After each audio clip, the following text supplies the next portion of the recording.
सध्या सोयाबीनची हमीभावाने खरेदी सुरू झालेली आहे आणि याच्यामध्येच जी ओलाव्याची अट होती, मॉइश्चरची ओलाव्याची अट होती, त्याच्यामध्ये आता एक बदल करण्यात आलेला आहे आणि त्याचाच परिणाम आता ही जी सोयाबीनची हमीभावाने खरेदी चालू आहे त्याच्यावर होणार आहे.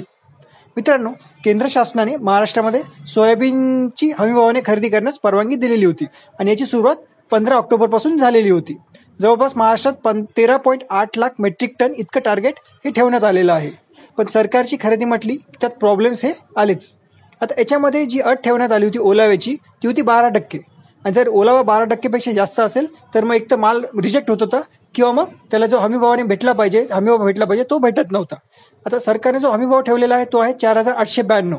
पण ओलाव्याचं कारण सांगून एक तर तो शेतकऱ्याचं सोयाबीन रिजेक्ट केलं जात होतं किंवा भाव मिळत होता 4,000 रुपये, 3,800 रुपये, म्हणजे असे जवळपास 1,000 ते 1,200 रुपये कमी भाव दिला जात होता.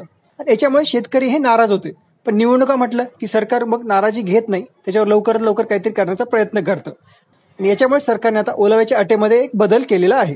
आता तो बदल काय आहे ते बघूयात. तोपर्यंत चॅनलला सबस्क्राईब करून घ्या आणि नोटिफिकेशनची घंटी प्रेस करून ऑल नोटिफिकेशन चालू करा. मित्रांनो, आता ही जी ओलाव्याची अट होती 12%ची त्याच्यामध्ये बदल करून आता ती ओलाव्याची अट ही 15% करण्यात आलेली आहे. म्हणजे 3%ने ओलाव्याची अट जी आहे ती वाढतात, त्याच्यामध्ये बदल करण्यात आलेला आहे. त्याच्यामुळेच तुमचा जो ओलावा असेल तो 15%पर्यंत असेल तरी आता तुमची सोयाबीनची पूर्ण हमीभावाने खरेदी केली जाईल.